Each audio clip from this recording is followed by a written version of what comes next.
All right.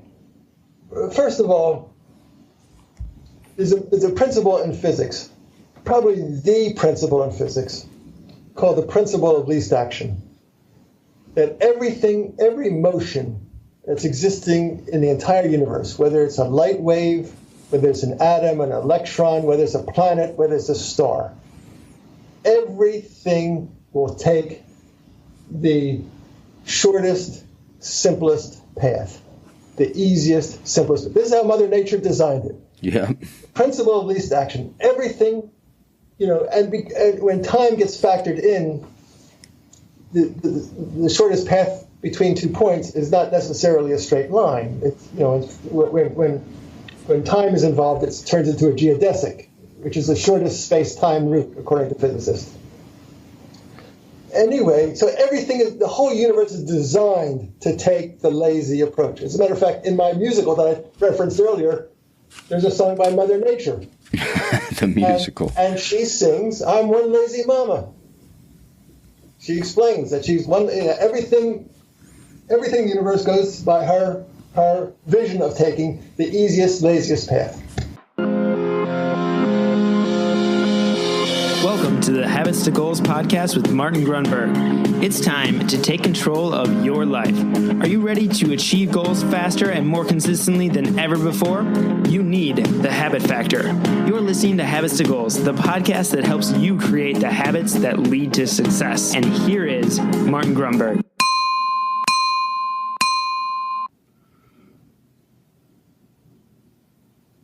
All righty, Habits to Goals listeners, thank you so much for joining me. My name is Martin Grunberg.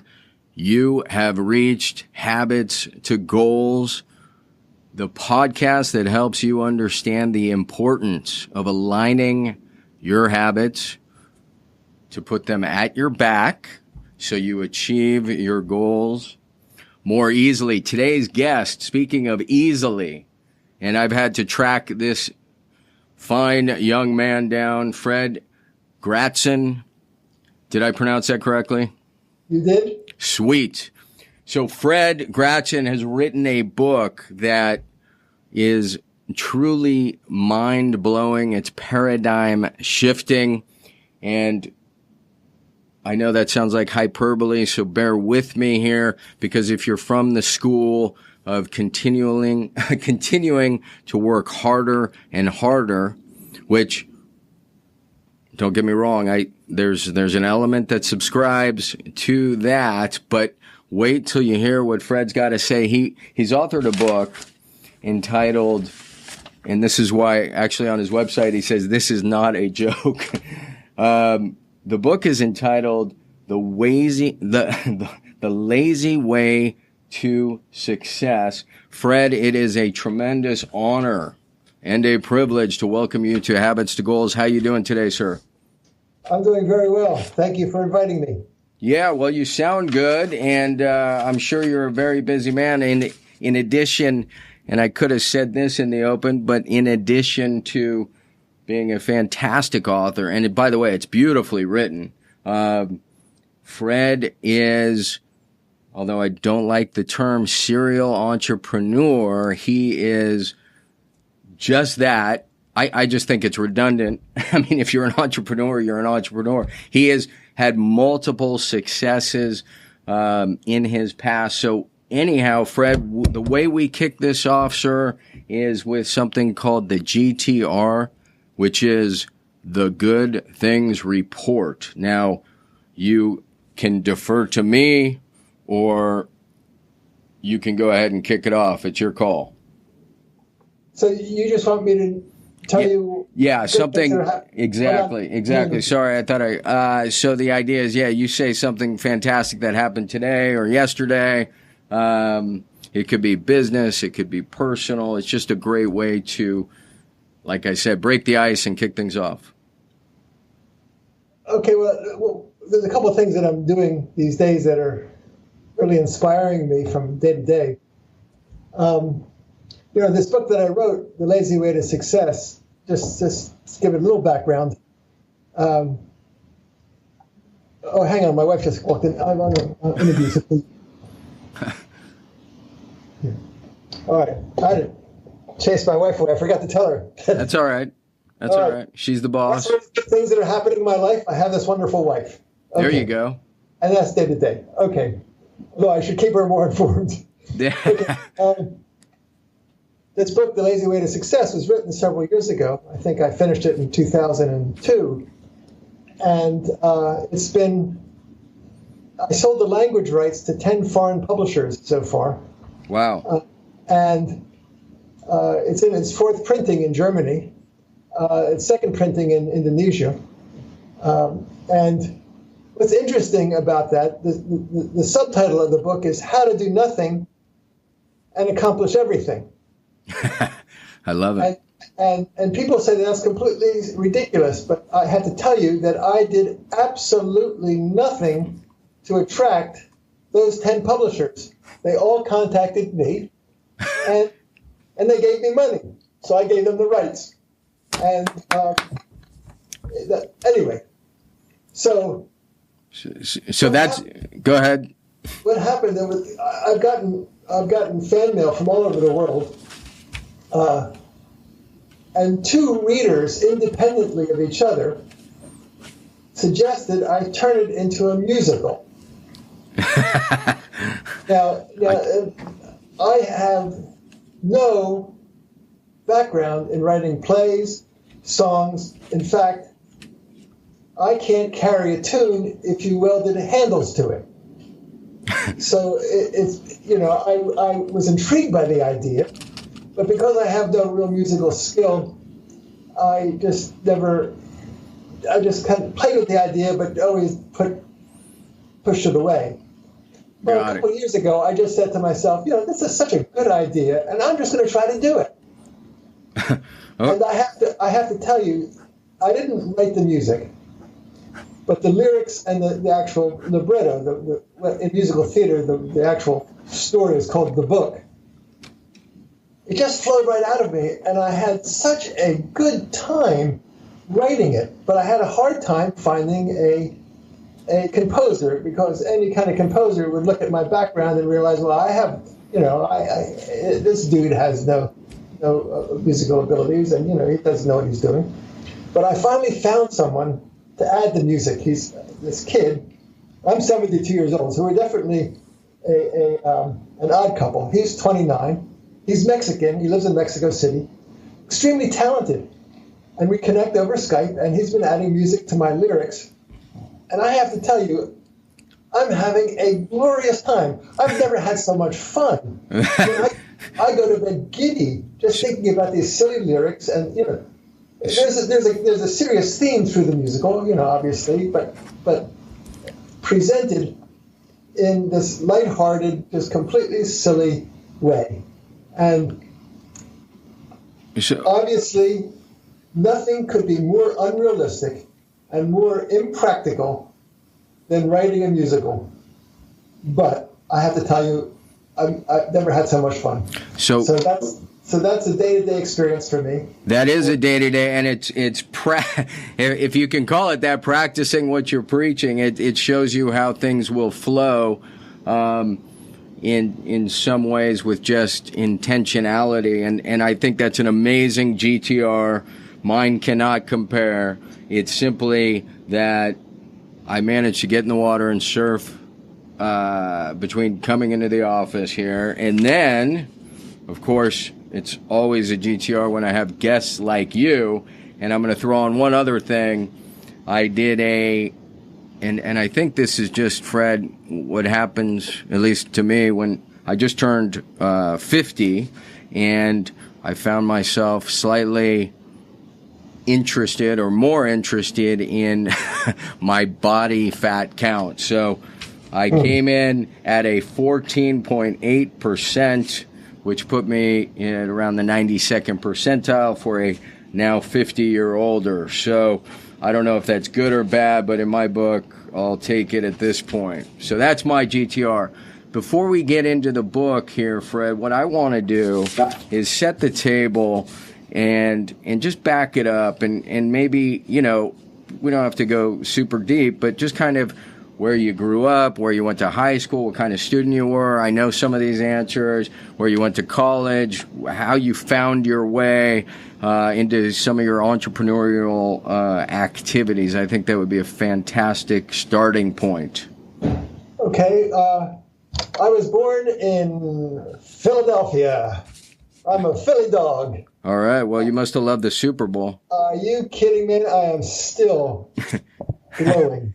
I can watch those replays, and I do watch those replays over and over again. I know when the Phillies won the World Series in 2008, it didn't have this kind of lasting effect that the Eagles have had in winning the Super Bowl. Yeah, I think they were just such big underdogs. Yeah, but these dogs got to eat, and they did. Anyway, so I was born in Philly. My first the first 3 years of my life were in South Philly, and then my parents moved across the river to a town called Moorestown, which is not to be confused with Morristown, which is in the north. It's like Morristown's like a suburb of New York. Moorestown is 13 miles away from Philly. And that's where I grew up in, nice suburban town, Quaker town. Went to high school there. And then I went to Rutgers. I was, mediocre student. I mean, I had, to tell you the truth, I had a great difficulty reading. I didn't really know, I couldn't read. I mean, or it was very ponderous to read. And whenever we had these books to read, it was impossible. But somehow I got through school and even college more based on intuition than any kind of academic skill. Was that related, and that's great info to share, thanks for sharing that. Was that related to perhaps ADD, or was it just a vision thing, or? I don't know what it was. Got it. I was never diagnosed in any way. Got it. It's just that, I'd read a sentence and I'd kind of forget. I kind of comprehend. Right. The wholeness of it. And that changed, and I'll tell you how it changed. But I went through college based on intuition more than any ability to read the stuff. And it was always a big stress to me that I couldn't read or I had trouble reading. And I understood each individual word, and if I took the time, and it took forever to get through it, and but when I was the second semester of my senior year at Rutgers, which was in 1968, so my 50th college reunion is coming up this spring. I learned the practice of transcendental meditation, and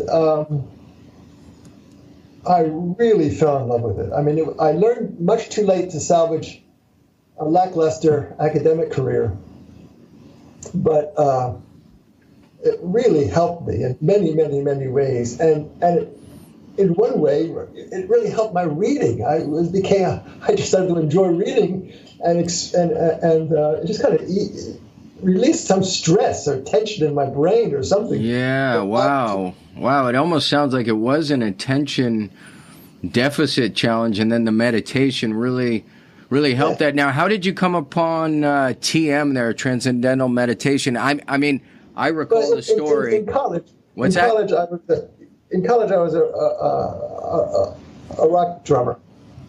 I had a little rock band, and during that time, I was really into the Beatles. I mean, child of the '60s. I mean, I would hinge on every word. I mean, I just drink everything in, everything that was written about them, everything they sung. I mean, I just analyzed their songs so deeply. I certainly wasn't alone in this regard. And then I saw in Time magazine or some magazine like that an article about the Beatles, and it said that they were involved. Had just gotten involved with Maharishi Mahesh Yogi, Right. And I'm thinking, what is this? What are they, these are guys that they have everything they could possibly want. What are they, how do they get sucked into this guy? But, the more, but I was intrigued by that. And certainly the press was. This was 1967. And I heard that Maharishi was going to be on the Johnny Carson show. I don't know if your listeners know who Johnny Carson is. Of course. Johnny Carson was before Leno and before Jimmy Fallon. He was, he was hosting that show, and he was, a brilliant interviewer and a very funny man. And I wanted to watch Maharishi, and the reason I wanted to watch the show was I wanted to hear stories about the Beatles. Sure. That was what I wanted to hear. And Johnny Carson introduced Maharishi before he came out on stage. He said, here's a man of love and peace, and wherever he goes, he just effervesces with joy and giggles and all that. And what I fully expected was a typical guest on the Johnny Carson show, someone who comes out and tells stories and crack jokes. That's what I was expecting. And here's this man, when Maharishi came out, he just kind of floated out. I mean, with such grace. And he had this bouquet of flowers, and he gave Johnny Carson a flower. Johnny Carson gave him a flower. And then when he sat in that chair that every celebrity sits next to Johnny Carson in, I noticed that there was a deer skin. First of all, the seat was covered with a sheet, like a silk sheet. Wow. And there was like a deer skin sitting on it. And then Maharishi sits on that, takes off his sandals, and he sits cross-legged. I was so taken by him. I mean, I didn't know what he was talking about. I didn't understand it. I was just taken. And Johnny Carson was very nervous. I can see that, this was a typical kind of movie star he was dealing with. This was someone who had like a lot of presence. Sure. And anyway, after he walked out, and I asked my friend, what was he talking about? And he said he was talking about meditation. He wants people to meditate. I didn't even get it. I didn't even hear it. I mean, it was just. But anyway, from that, a couple things that stimulated me to start. I won't make the long story even longer. But I started in March of 1968. As a matter of fact, what's today? Today's the 6th. In 5 days, I will be celebrating my 50th anniversary of starting Transcendental Meditation. Of starting what? Starting TM. I started TM. Oh, got it. Perfect. And it was transforming. It transformed everything. It just transformed everything. And I fell so much in love with it that I became a teacher of TM in 1970. Right. I taught it full time for the next 10 years. And to me, it was the be-all and end-all of jobs or occupations or professions. That's all I could ever want to do. I enjoyed it so much. And then Maharishi, who I was studying with and taking advanced programs and just really drinking in everything. Right. He wanted people to go to Fairfield, Iowa, a university established in his name here in Fairfield, and he wanted people to go there. Now, I'm an East Coast boy, and I like the sports and the sophistication and the food and all that. I don't want to go to Iowa, for God's sake. Who goes to Iowa? But he was really insisting. He was really asking people, not commanding, but really recommending strongly. And I think, I'd like to follow his advice. I mean, everything he's said and every direction he's given me has turned out to be golden in every possible way. That, all right, so I'll go to Iowa. If he wants me to go to Iowa, I'll go to Iowa. So, and being a TM teacher in Fairfield, Iowa, it's like being a Toyota in Tokyo. I mean, I couldn't follow through on my profession of teaching people. That's how I made a living. I wasn't making a lot of money, but I was surviving. And at that time, I figured, all right, if I want to stay here and enjoy this place, which I saw the huge value in being in this group, I had to start a business.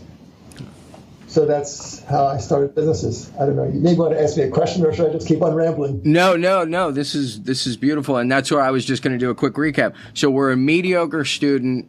We are absolutely in love with the Beatles. We're in a band, and by we I mean you. And then that leads you to this encounter with the Maharishi, and interestingly enough, and I missed that part. You were teaching for 10 years, and somewhere along the way you realized to supplement income you were going to start a business, and that's all I wanted to. I mean, that's a perfect kind of recap and summary. So then you begin the business, and what's that first company? All right. So I moved to Iowa. And the first thing I noticed was ice cream in Iowa was abysmal. It was awful. I referred to it as cow snot. And it was that bad. And it was gummy, and it was overly sweet, and it was just not. It just there was no artistry to it. So you saw an opportunity. So my initial idea was, I just needed a few dollars. I didn't need to make a big business. I didn't need to be anything. I just need to support myself and buy tofu and zucchini. That's all I needed. So my initial idea was to go to the local 5 and 10 kind of store, the Woolworths kind of a store, and get like this homemade ice cream maker and get some cheap freezer, a household freezer, and then I'd make ice cream and I'd sell it to the people in town, just to my friends and all that. And it was such a stupid idea because I had no idea how ice cream was made.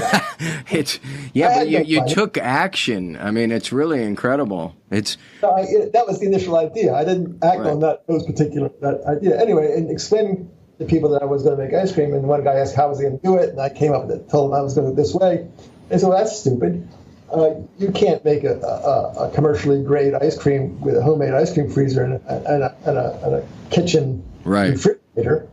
You put it in your freezer, and ice crystals will form. It'll be very unpleasant, and it's basically unsaleable.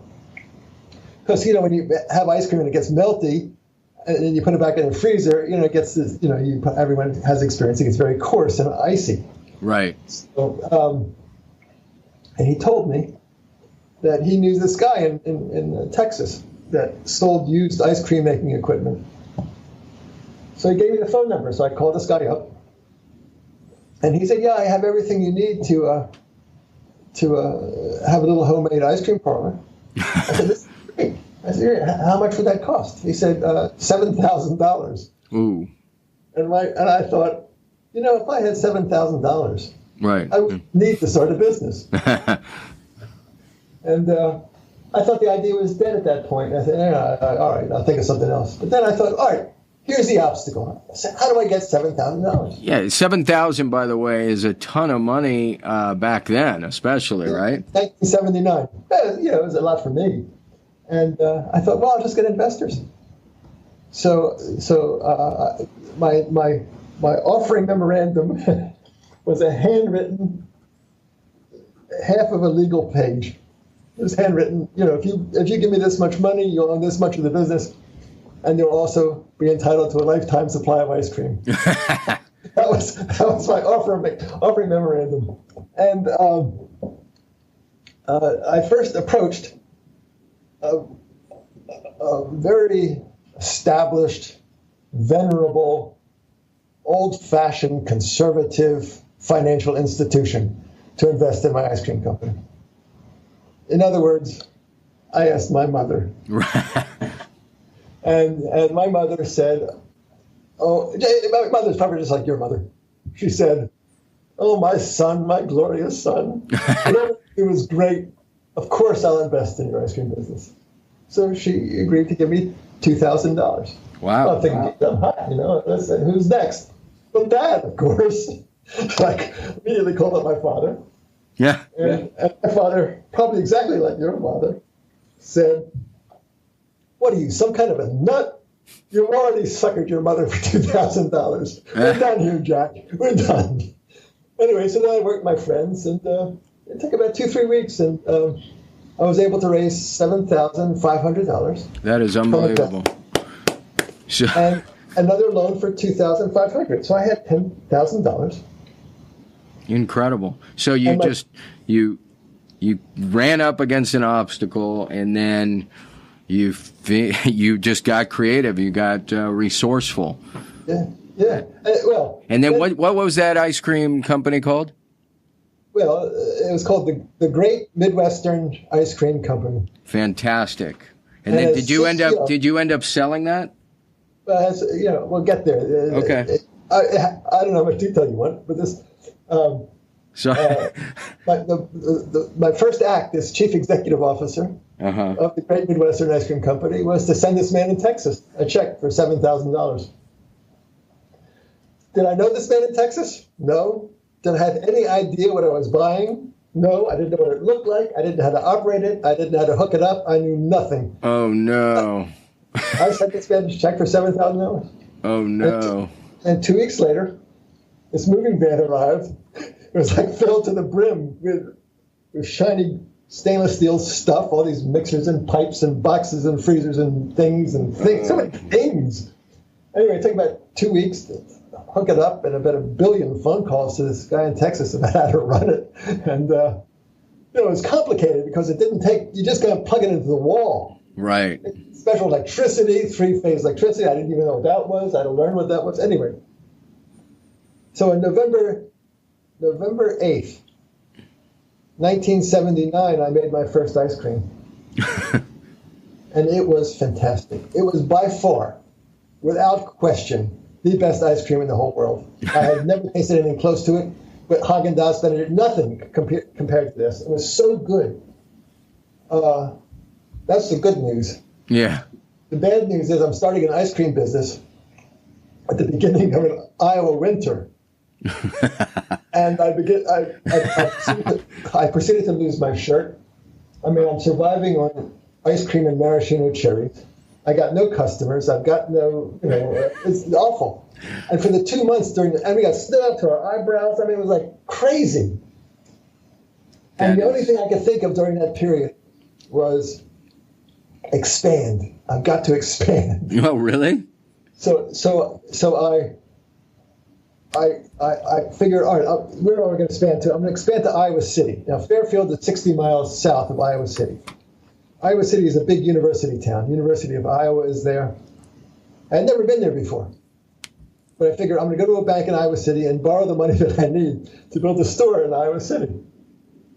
So the day before, I'm figuring out how much money I needed to raise. And I'm just, with zero research, I'm just picking numbers out of the air. Oh, this probably costs $500. This probably costs $1,000. I'm just a big idiot. There was no internet. But the number came to $23,900. And I drive up to Iowa City. I borrow a car. I drive up in the snow to this, and I see a bank. I said, I go to this bank. And I had written my needs out. My offering memorandum now is like no longer a handwritten half a page. It's now like typewritten 4 pages, but only like a paragraph or 2 on each page. It's not like I try to flesh it out. But anyway, so I go into this bank and I announce that I'm there to borrow $23,900. And the receptionist was a little bit of a shock. He said, "What's this for?" And I said, "Well, I'm going to build an ice cream store in Iowa City." She said, "Well, you should see the commercial loan officer." I said, "Fine." She said, "Well, he's not in town right now. He's not in the bank right now. He'll be here tomorrow. So come back tomorrow and you can meet with him." I said, "Ma'am, I just drove up in the snow in Fairfield to borrow a car. I got to see somebody." She said, "Well, maybe the senior vice president will see you." Nice. So I said, "Okay, I'll see him." So the senior vice president said, "Yeah, all right, send him back here." So I went to see him. This old guy wearing those reading glasses at the end of his nose, looked like a frog. He would look over his glasses at me. And it took him about 7 nanoseconds to read my offering memorandum. Right. And then he looked at me and he said, "Son, you've got no experience. You have no collateral. Your business has no equity. You show no operating profit." Like I'm on the verge of tears. He's like squashing my dream. Right. And then he like stabbed me in the heart. He said, and besides, for what you want to do, $23,900 is not nearly enough. So I'm thinking, all right, there's more fish in the sea. I'll go to another bank. As if another bank is going to tell me something different. Right. Anyway, so I just wanted to cut to the chase. I didn't want to linger with this guy anymore. I said, well, are you interested? And he said, yeah, I'm very interested. And he ended up lending me $35,000. Wow. But truth be told, it did not take $35,000 to build the bank, to build that store in Iowa City. It took $55,000. Yeah. But what did he say? Why he? So he's going through the whole list. What's that? I became friends with him down the road, and because the store in Iowa City was quite a hit. It's how I became a minor celebrity in Iowa City. So I became friends with him, and I said, Dick, why did you lend me the money? I mean, from a banker's point of view, I failed every test. I had no equity. I had no experience. I had no collateral. I had no operating profit. I mean, why on God's green earth did you give me the money? Correct. He said, I lent you the money based on your enthusiasm. That's what I'm looking for. Then he said... That actually fits perfect into one of our course modules is dedicated to energy and enthusiasm. So now I have a beautiful anecdote there. Go ahead, keep going. Perfect. And then he said, and besides, the day you came was my birthday. And here you were bringing me ice cream on my birthday. All right, so let's fast forward 5 years. People magazine is having a national ice cream competition. And all their writers from all over all the country are trying to have been given the job to find the best ice creams in their area. So there were 30 regions. The country was divided up in 30 regions, based around the major cities. Well, People magazine didn't know I existed, and I didn't know that this competition existed. So I was falling between the cracks. Iowa City was just not, didn't have a writer that was responsible for it. Right. Anyway, the writer from Kansas City was doing her homework very well. She called the librarian in Columbia, Missouri. Columbia, Missouri has a big university. University of Missouri is there. And she was asking the librarian if there was any good ice cream in Columbia that she should consider in this article. And the librarian turned out to be a recent graduate of the School of Library Science from the University of Iowa. And she said, well, if you're doing a great story on ice cream, don't overlook Great Midwestern in Iowa City. So the lady calls me up, and she doesn't introduce herself. She doesn't tell me about People magazine or that she's a writer or she's not at this competition. All she asks is, how far do you distribute your ice cream? And I said, well, sometimes someone buys an ice cream cone and they walk around the block. And then she introduces herself. She explains the story, the People magazine competition and all that. And then she says, but I don't know if I can include you.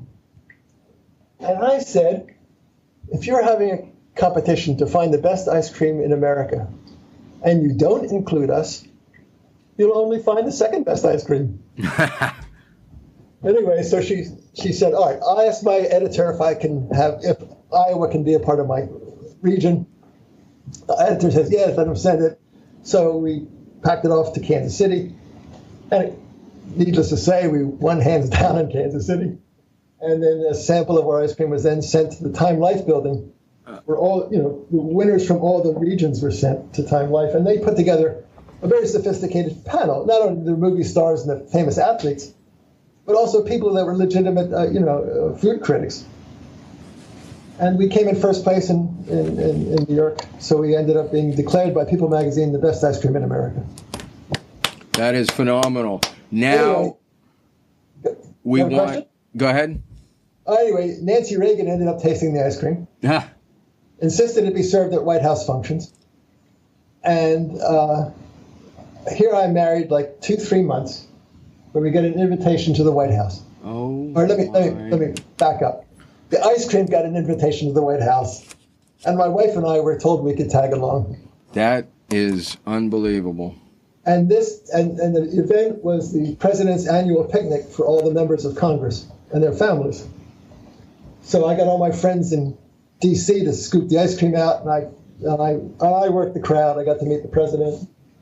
Anyway, during this time, I'm like being interviewed, I got pictures in Forbes and Fortune and Newsweek and New York Times, and I'm on Good Morning America and Today Show and all the. I mean, I got a garbage bag filled with articles from all over the country and magazines and television clips and all that. And it's all free pub too, right? Yeah, well, yeah. Beautiful. I had to travel a lot, but in 1988, I ended up getting pushed out of the company I founded. Just like Steve Jobs. Yeah. So not as rich, and I had signed a non-compete with the venture capitalists, the investors that invested in the business, that if I left the business for any reason, right, that I couldn't go back in the ice cream industry.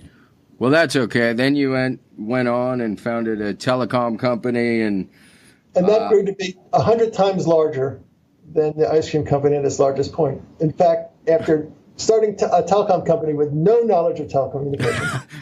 This is absolutely insane. And it is insane. Yeah, I mean, I promised you we'd keep this, within a certain amount of time. Well, that's the trouble with interviewing me. I shoot my mouth off and I can't get stuff. You were. I mean, I'm riveted. I'm just floored. You capped it with going to the White House, but it's occurred to me, that we haven't. I may have to bring you back. All right. We have not gotten. I've got no life. I'll come back. No. So now I want to get into the book and just. Okay. Hang on. Let me just do the telecom thing. I do it in 2 sentences. Okay, you're fine. You're fine. Starting knowing absolutely nothing about telecom and just going to my friends with my hat in my hand and saying, I can save you some money here and there. That company, over the next 9 years, grew to employing 1,100 people worldwide. We had customers. We had 250,000 customers in 100 countries. And I took the company public, and the 9th year that I was involved, it grossed $338 million. That's Telegroup or something? Yeah, Telegroup. And yeah. Inc. magazine declared it the second fastest growing company. Yeah, I really am going to have to bring you back because we've set the table now. I want the listener to know, and I'm sure they're still with us, that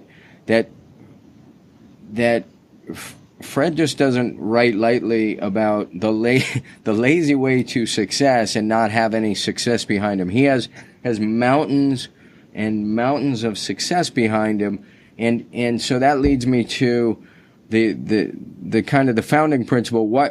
I read the story briefly, but just tell it quickly. What made you feel compelled, if that's the right word, to write the book, and then we're going to move into the philosophy behind it and why you think it's important. So take it from there, please. Okay. Well, when I got pushed out of the ice cream business, and reflecting on where I screwed up, but trying to think, what if I did something else? What would be my philosophy of success? How would I move ahead? Right. And so I started to give talks. Professional talks. And I'd always end the story, the ice cream story, at a high note. I wouldn't tell them that I was pushed out and humiliated and embarrassed of that. But there was one story an experience that I had in terms of moving the safe. And I was hoping you were going to go there. Perfect. I can go there now, or I don't know how you want to do this. But, no, please go right into that. You would tell the story about the safe. Tell it. All right. So I was way before I was involved in doing the ice cream business. I was involved in building this graphic design studio, and the studio was in this old hotel that used to be really super fashionable, but now it had fallen on old days. And when we got our space, we looked at the floor, And, it was all black and ugly, but we said, God, there's a beautiful parquet floor underneath all this. We just have to sand it, and refinish it. It'd be beautiful. And all the fittings on the windows were like brass, but they're all corroded. But if we shine them up, this place, and paint it, it'd be gorgeous. And we got really inspired. But unfortunately, in the middle of the floor was this huge, rusty, black, enormous safe lying on its side. And, there was like 6 of us, and we just said, well, all right, let's move this out. We got to move this out. So we got surrounded it. On the count of 3, we'll lift up the safe, and move it out. Well, we counted 3, and we tried to lift that safe. And I tell you, I strained every fiber in my body. Everyone did. And that safe didn't budge. Not even a molecule's worth of width did that thing budge. So we said, all right, we'll slide it out. So we all get behind it, and we try to get our shoulders still at 1, 2, 3, and we're grunting and nothing. That safe doesn't move a micron. And we are pissed, and we're cussing, and we're dirty, and we just are frustrated, and this safe guy. Anyway. So someone says, well, we'll just cover it with a tablecloth and we'll put flowers on it. And, but it wasn't the right height. Nothing was right about it. Which I thought that was a creative solution, but the one forthcoming is much better. Anyway, throwing a tablecloth on it. That's funny. So we all go to lunch. And I'm the first one back from lunch. And there's another guy from the group, but he wasn't involved in the morning's fiasco and tried to move the thing. And he's on the floor with a screwdriver and a hammer. And he's tapping the safe with a screwdriver, just kind of probing here and there and thinking. And I said, Adam, what are you going to do? What are you doing? He said, I'm going to move the safe. Do you want to help? I said, I've seen the movie. It's 7 guys. We're going to the tablecloth. We can't do it. It's 2 guys. And he said, no, I think we can think of a way. I said, what do you have in mind? He said, I have nothing in mind, but I think we can think of a way to move this safe. And he's tapping away with the hammer. And I'm thinking, all right, so I go in the basement of this old hotel. And I start to look for things that could probably be helpful. So I start grabbing things, and I just drag them upstairs. And what we ended up doing is we tapped the blade of the screwdriver underneath the safe, between the floor and the safe. We just tapped it in there. Yep. And then I took a pipe, and I put it on the handle of a long pipe, about 6 foot long. And I slid it over the handle of the screwdriver. And I put a 2x4 at the fulcrum. The 2 of us got to the other end of the pipe and pulled it way down, and that lifted up the safe maybe a ½ inch. I think we were just doing it to see if it wasn't bolted to the floor, because right. It sure felt like it was bolted to the floor. Anyway, while it was up, I slid a magazine underneath. And then we did it again. We adjusted the fulcrum and did it again. I put a second magazine, a third magazine, and lifted it up until it was high enough to slide a pipe underneath.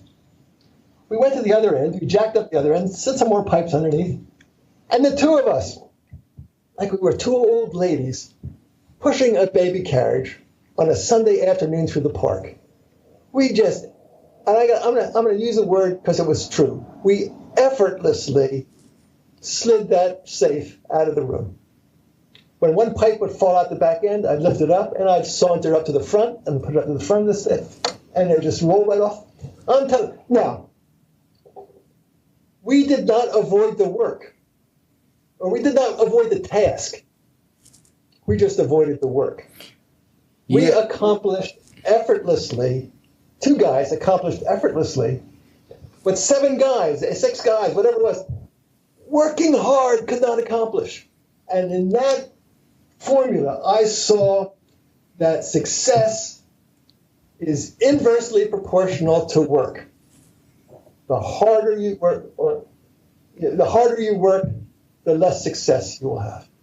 The less work you do, the more success you'll have. You just have to know where to put the lever, because everything has a lever attached to it. You just have to figure it out, whether it be how you write, telling jokes, telling stories, playing music, shooting a basketball, building a pyramid. And the 2 of us, after we got that safe out of there, we were convinced that the 2 of us single-handedly could build an Egyptian pyramid. I bet. And not do any work in the process. That's the key. Finding the magical way where doing less accomplishes more.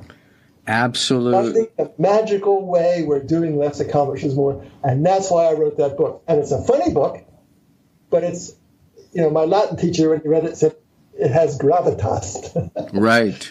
It has substance. It has seriousness. And it is. And I tell you, and I give all the secrets on how to lead, how to have good luck, how to avoid work. And I started writing that book after the ice cream fiasco.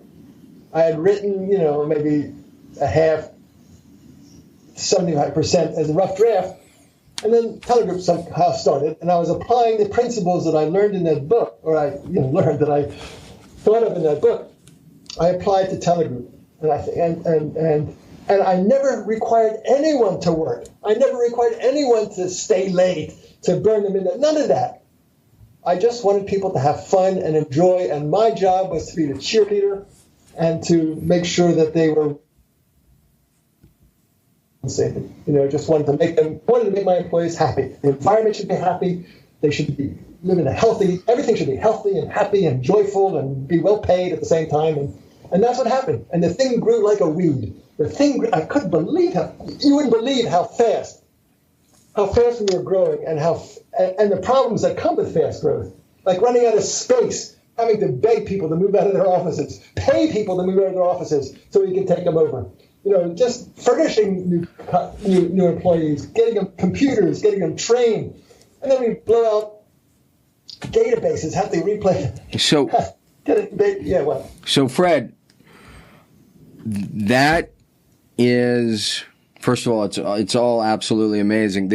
The management style that's based upon, the lazy way to success. I love that component.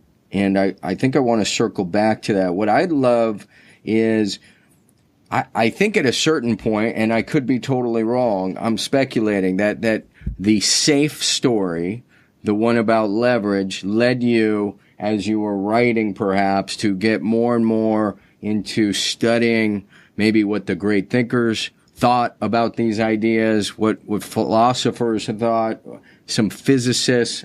You reference all of the above in the book, and I'm wondering if any of those big ideas stand out. I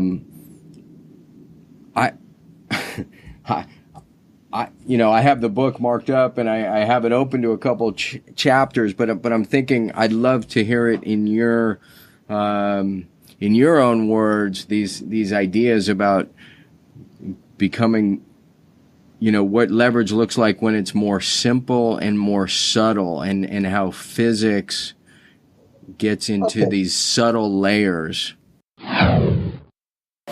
All right, a quick timeout. Again, thank you so much for joining me and Habits to Goals. I hope you are digging this interview. I want to share with you something pretty cool we've just thrown out there. You can catch this either live or recorded. It's a webinar I put on. It's about 60 minutes. It goes through 9 major tips. It gives you background about the habit factor, a little bit about me, and an overview and intro to something we have put together called the 28-Day Breakthrough. Fantastic course. Really, the goal of which is, it's the old, you don't feed a man a fish or woman, you teach them to fish. And so this is built above, beneath, around the habit factor, really gets in depth with mission, vision, values, some great modules around goals in particular, energy, the mastery mindset. Those are modules that are included.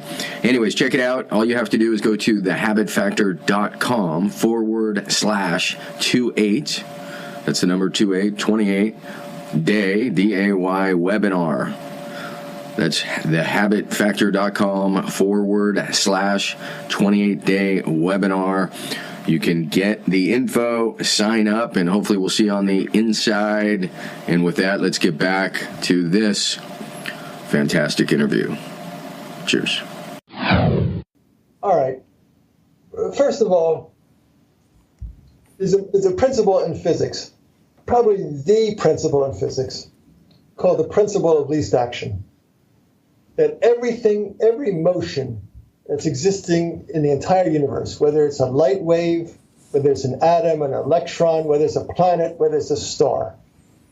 Everything will take the shortest, simplest path, the easiest, simplest. This is how Mother Nature designed it. Yeah.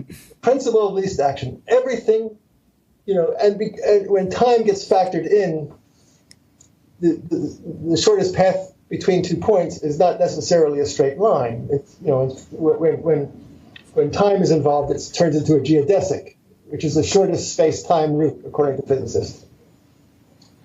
Anyway, so the whole universe is designed to take the lazy approach. As a matter of fact, in my musical that I referenced earlier, there's a song by Mother Nature. The musical. And she sings, "I'm one lazy mama." She explains that she's one, everything in the universe goes by her vision of taking the easiest, laziest path. And she's one lazy mama. Anyway, it's a great song. No, and the first thing that comes to mind, and we've talked about this on other episodes of the show, not on the interviews, but just kind of some of the mindsets that we will go through. And one reference point that we use often is water, and I think water is a brilliant example of what you're talking about.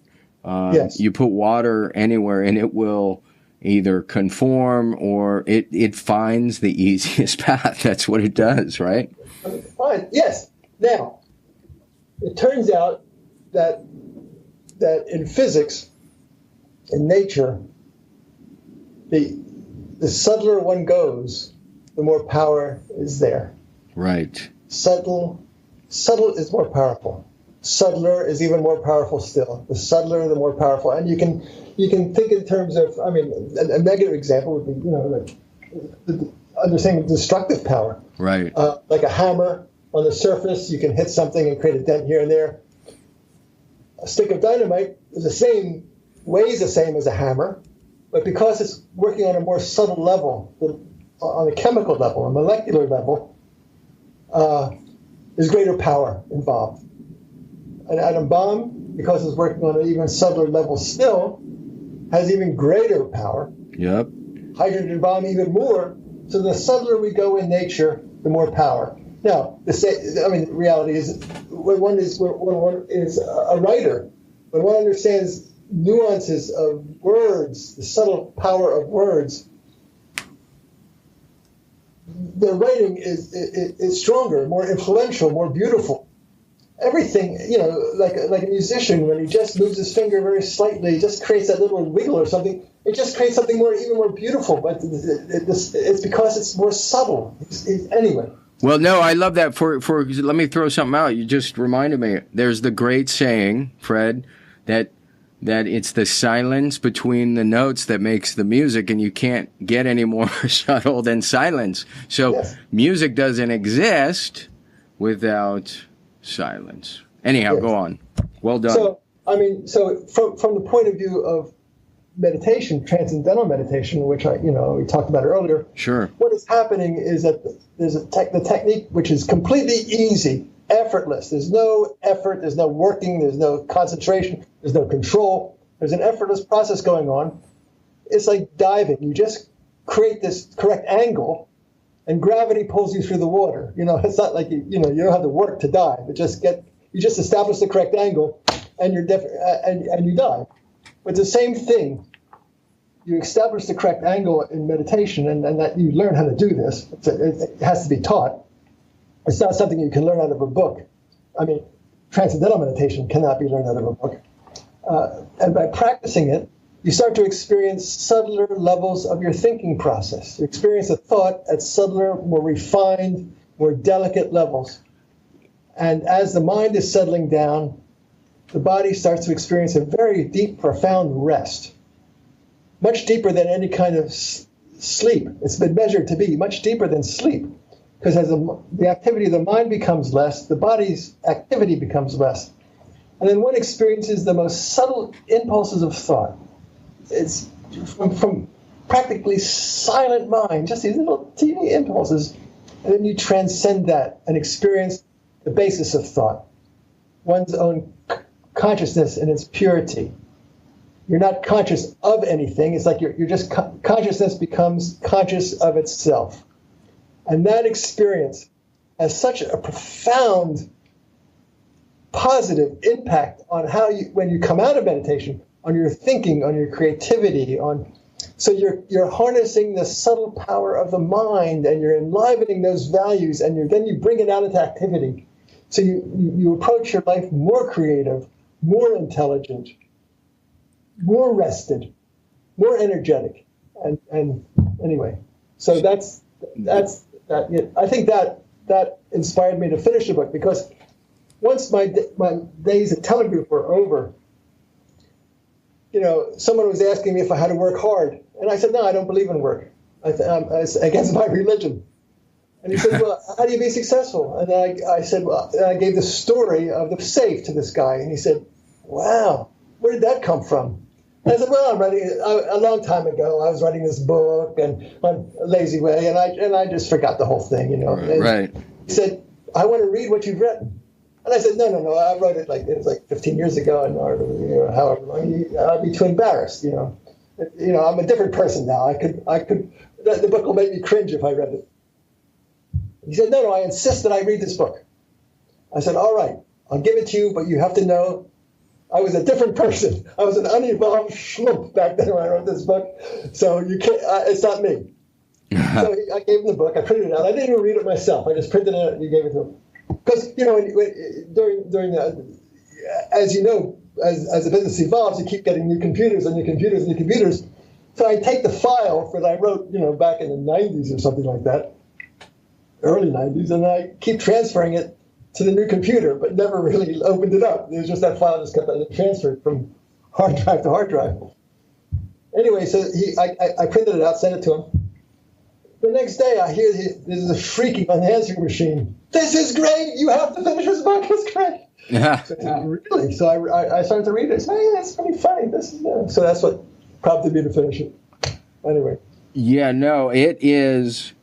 I recognize you probably have not read The Habit Factor, and I just want to say we've done a lot of parallel things in that we've backed it with, for instance, as it relates to habit, I have quotes from Confucius and Ben Franklin and Aristotle, and I just think what you've done parallels that in many ways, and so, for instance, here's something from Dr. Richard, I think it's Feynman. Feynman, yes. Yeah, and so Nobel Prize winner.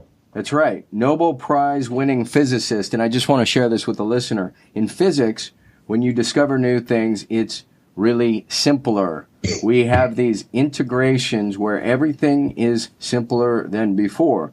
That is common to all of our laws. They all turn out to be simple things. You can recognize truth by its beauty and simplicity. And I would just add, it's just hitting me now, and integrity or integration. But that's from a Nobel Prize winning physicist. You can recognize these things by their simplicity and their beauty. And because this is called Habits to Goals, I just want to share there's a great parallel here when you get subtler and simpler. So, Fred, you may not know this, but one of the best, most taught goal achievement methodologies is something called SMART goals, and everybody teaches it, and it's an acronym: SMART, measurable, accountable, relevant, time bound. Those are the criteria in the acronym. That's what SMART means. But the challenge is, Fred, you end up with a very long to-do list. And what the habit factor says is, and it's along the lines of simpler and beauty and efficiency, and remember that word, efficiency, it just says simplify your goal. Break down what habits would you need to create with 3 habits, 5 habits to achieve your goal more effortlessly, right? Mm-hmm. And right. And so when we're talking about subtlety, I mean, this is where habit, one of the beauties of habit is that it resides, if it's fully formed, it resides in our subconscious. So it takes little or no conscious thought. Again, aligning your habits to your goals is just demonstrable proof here that it's the most efficient way to achieve your goals. This was before, 2009. As a method to goal achievement, it was not documented. So maybe this is why, among other things, I just get so excited about the philosophy and the physics that back up the lazy way to success. I think there's just a lot of great parallels here. So yeah. No, as a matter of fact, your insight is brilliant. Making it a habit, because habits are they happen automatically. Yeah. It's your habit. Yeah. You know? So you brush your teeth in the morning, at a more subtle level, rather than trying, think about somebody like Stephen King, right? He cranks out, I don't know, let's say 20 novels a year. When he started, I'm sure there was probably effort. It was painful as he was writing, but as he developed the habit, now he wakes up, he opens the laptop, he probably doesn't think at all, and it comes out like music. I'm speculating, but I think that's the power of positive habits when they're aligned with your goals. So what you have done here is absolutely brilliant. I want to read one other thing here, and I have so many things, but we're just short on time. So reader/listener, listen to this really quick. Solutions to problems are always found on a more subtle, and in parentheses it says plentiful level, because subtler levels are more powerful, and there's that word, unifying. This is not just the lazy secret to solving problems. This is the only secret to solving problems. It is definitely a blueprint worth following. Fred writes, we do less when we perform subtly, and as a result, we accomplish more. This trend points to a sparkling conclusion that ultimately everything will be accomplished by doing nothing. Or as the good Dr. Fuller, and that's Bucky Fuller, the omni-weighable physical will be mastered by the omni-weightless metaphysical. And just to recap what Fred was saying there, if you start with the hammer, and the same size of the hammer is the dynamite. So you move from physical to chemical, and then molecular, and as you go down, you have, whether it's the atom bomb or the hydrogen bomb, you have more subtle levels becoming more powerful. And parenthetically, this is where we've all originated. So we get excited about this physical plane, but we've all come from nothingness, the ultimate subtlety, right? So the unified field. Yeah.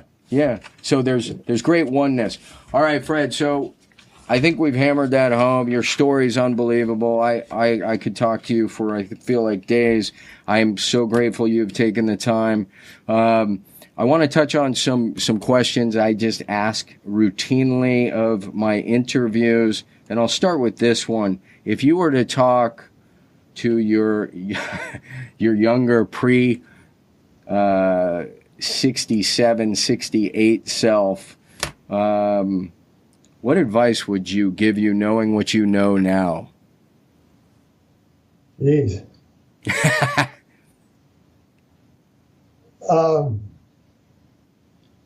Don't eat so much meat. There you go.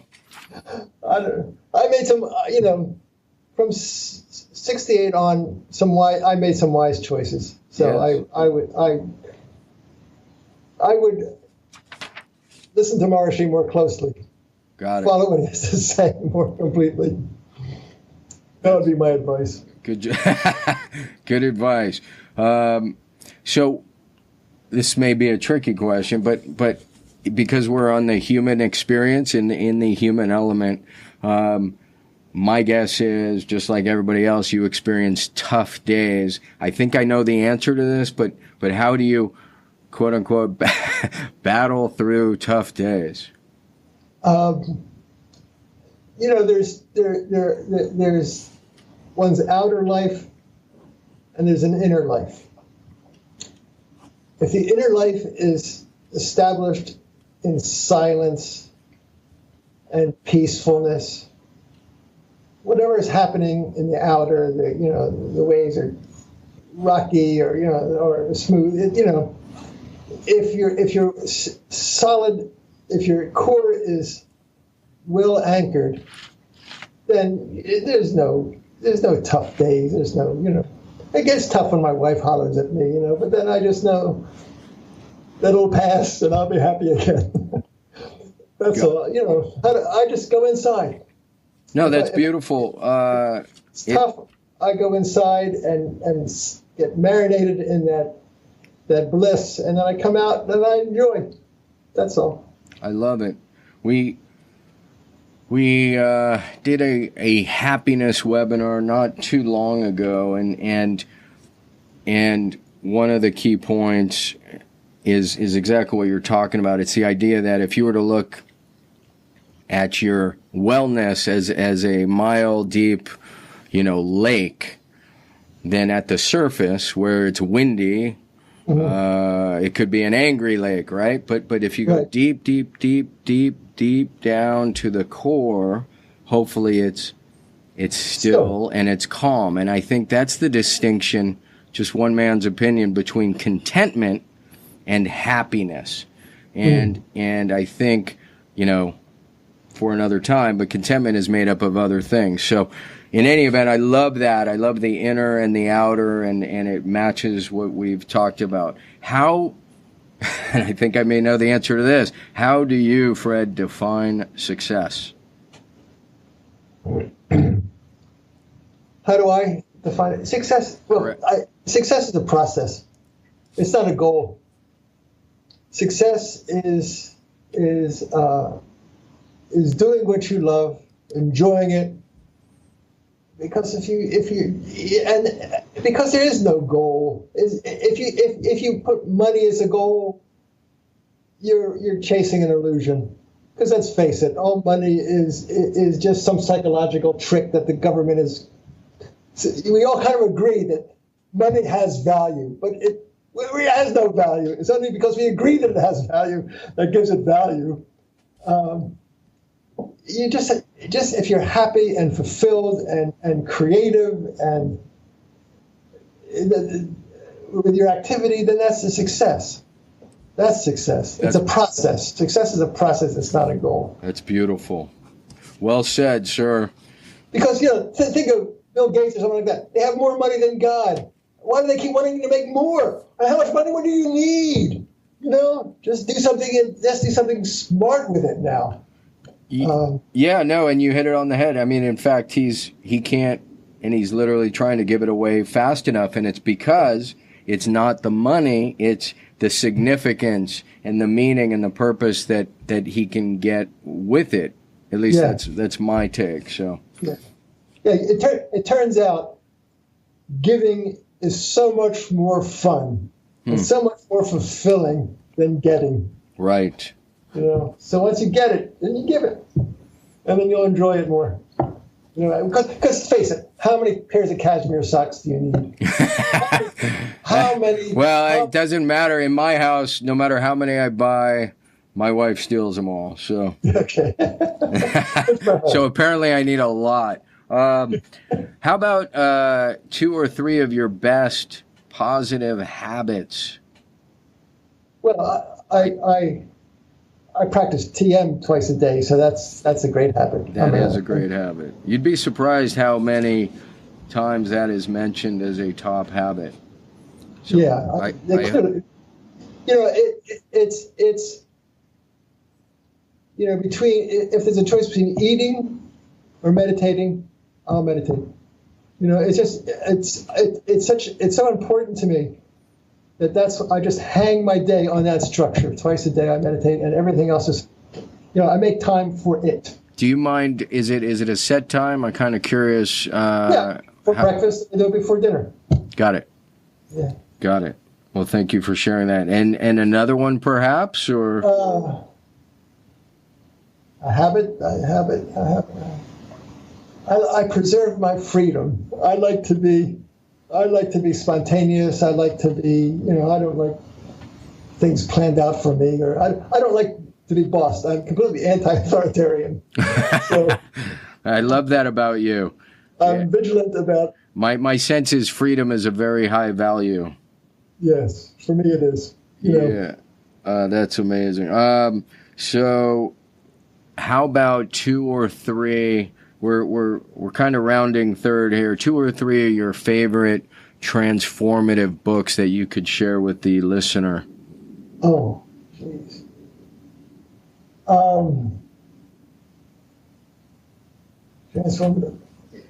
Transformative books. Just books books that had changed. Books that have really meant a lot to you. Books you maybe gift to people that are important. It's an esoteric book. It's the Yoga Sutras of Patanjali. Got it. I'm particularly fond of this one translation by Mukherjee, but I really like that, and the Bhagavad Gita, and I particularly like Maharishi's translation. But those are 2 transformative books for me. Beautiful. Second one's kind of hard to read sometimes. But if you read Maharishi's translation, he really gives some great insight into the nuances of the words, and why Krishna called Arjuna this name and not that name, and what influence he was trying to stimulate. It's very, very insightful. Anyway. Yes, sir. But in terms of being an entrepreneur, and this is probably a book that's so old-fashioned, but it's called the Entrepreneurs Handbook by a guy named White. I don't know, I forget his first name. That was really helpful in structuring a business. The Entrepreneurs Handbook. Excellent, beautiful. And so it's the spiritual to the hard, practical approach. Say that last one.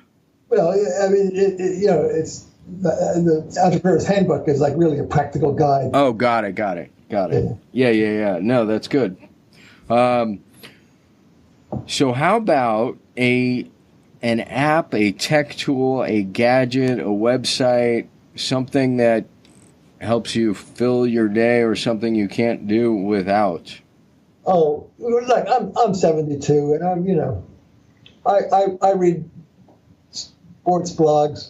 I read Huffington Post.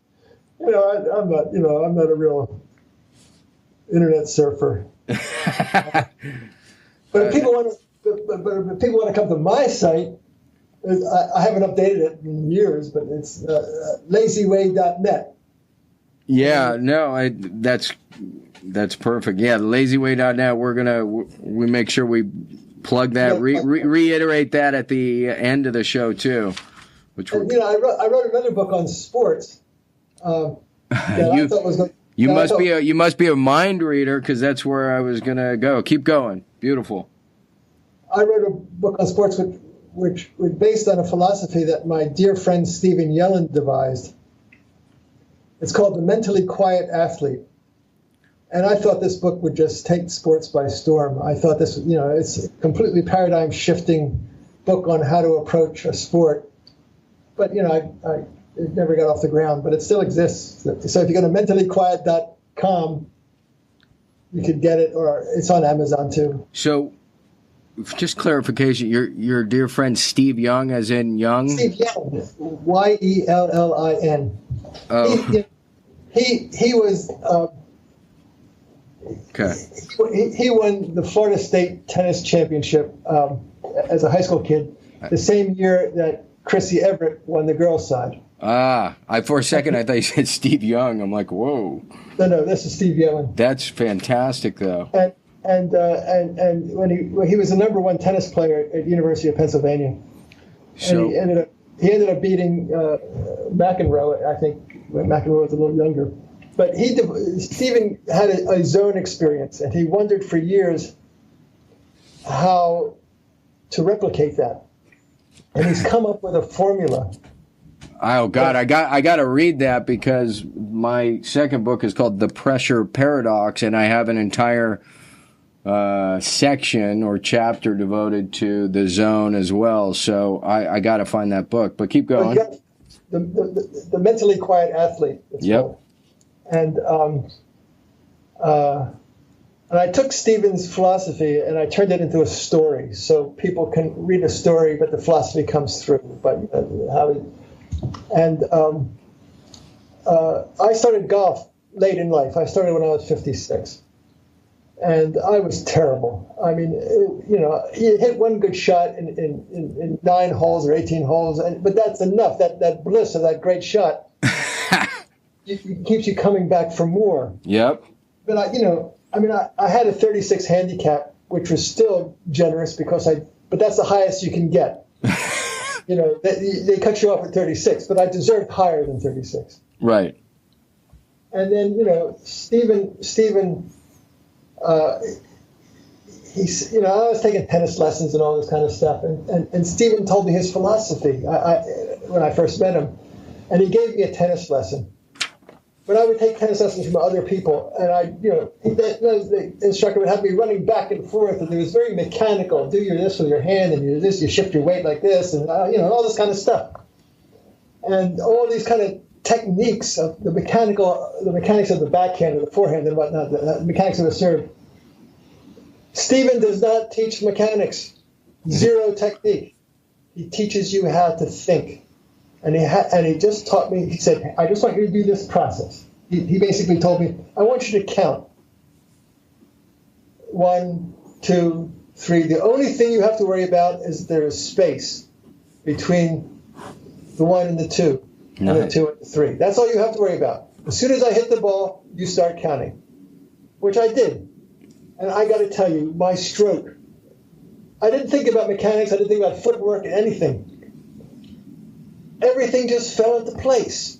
Wow! That everything was more efficient, and I was running more than I ever did, and the rallies stayed longer than they ever did, and I never got out of breath. And I'm telling you, it was blissful. Before, with a typical instructor, you'd have to call an ambulance to take me off the court. I was just so sweaty and out of breath, and and I'm thinking that's how you become a great athlete.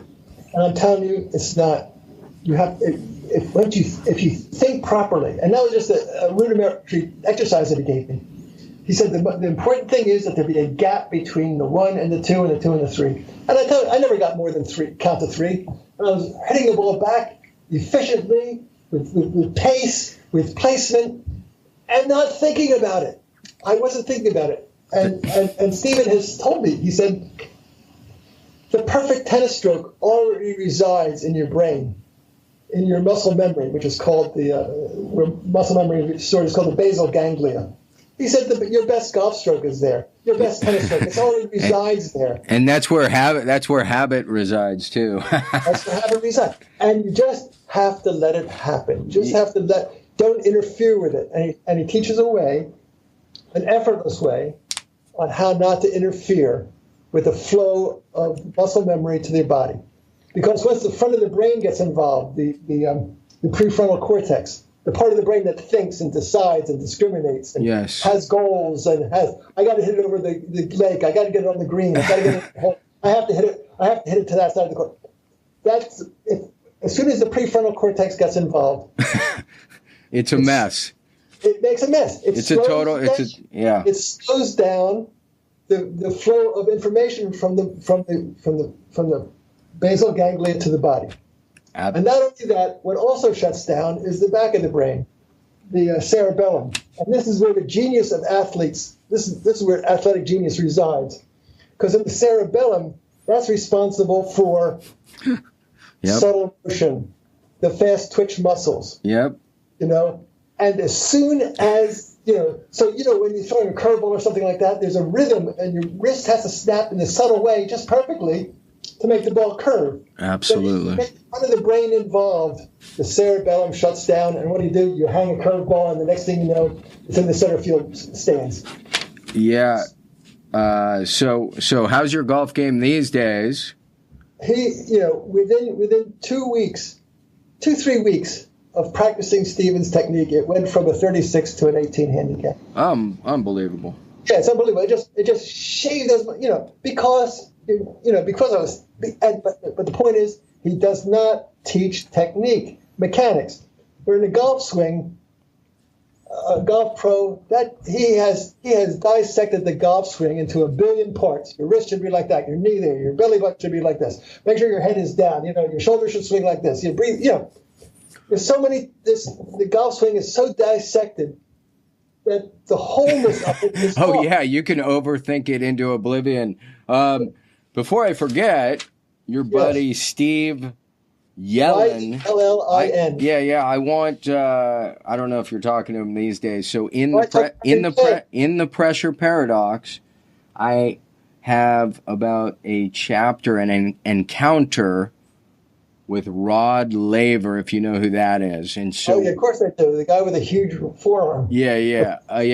Well, and he also had the most Grand Slams for I don't know how long. So, yeah, I mean, a champion at the highest level of tennis. And we talked about performance and pressure and things like concentration and focus. So anyways, he's still doing well, alive and kicking in Carlsbad, California, and he's a great guy. So you can share that with your buddy Yellen. So if you want to meet Stephen he's teaching golf with the David Ledbetter Academy down in Florida. And I think he's going to University of Minnesota to teach the golfers there. I think the girls' golf team. He's got a contract with them. But his system is called the fluid motion factor. I love it. Yeah. Martin, he's worth getting to know. You should talk to him. Yeah, I got to get him a copy of the Pressure Paradox, but I'm going to read his book for sure. And you should interview him. He's just a wonderful interview. Oh, absolutely. And Fred, this has been incredible. I'm sitting here thinking I kind of feel like I'm in the banker's shoes 50 years ago or whatever, and your enthusiasm and energy has been overwhelming. It's been absolutely fantastic. You've been a dream guest. I'm bringing it. What's that? You should cut the podcast into two, so people don't have to spend half their life listening to it. No, what's really weird. I try to keep it, around 40 minutes to an hour, but some of the most popular out there, some are 2 and 3 hours. So everybody's going to be fine. You were absolutely terrific. I think final questions involve, is there anything you would like to promote? Obviously, we can direct them to your website, which is thelazyway.net. But take out the the. It's just lazyway.net. Oh, there's no the. My bad. Yeah. Sorry about that. Lazyway.net. Anything? QuietAthlete.com. Oh, hang on. Say that again? I have to check to see what it is. Hang on. Don't go away.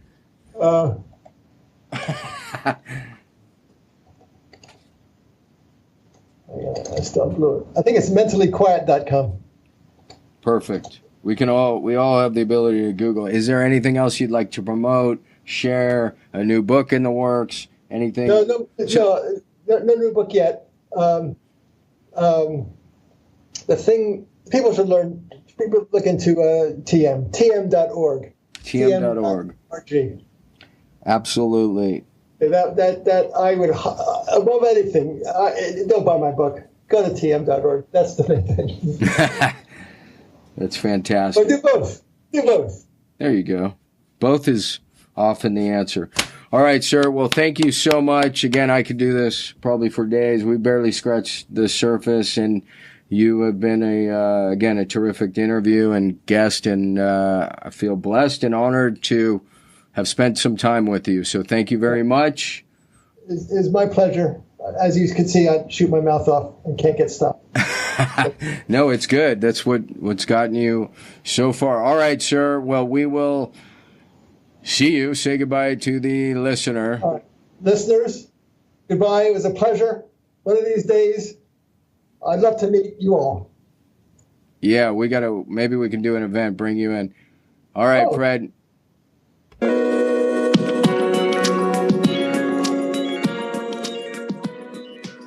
Today's episode is brought to you by Audible.com. There are over 180,000 titles to choose from. If there's one thing I know, and I think Jim Rohn was the one who said this originally, in 5 years, the difference in your life will be largely based upon two things: the books you've read and the relationships you have fostered. Doesn't it make sense to take advantage of the downtime, whether you're on the road, on a run, in the gym, kill a couple birds with one stone, get a book going? It's phenomenal. The more people I turn on to it, the more compliments I get. Not that I've actually done anything. 180,000 titles to choose from. You get one free book a month, 30% off any other book. Again, check it out. audibletrial.com/habits to goals. I'm going to say that again real quick. audibletrial.com/habits to goals. And that is the number 2. And of course, when you support our sponsors, you are supporting the show. So thank you again. I am extremely grateful. We'll see you at the next episode.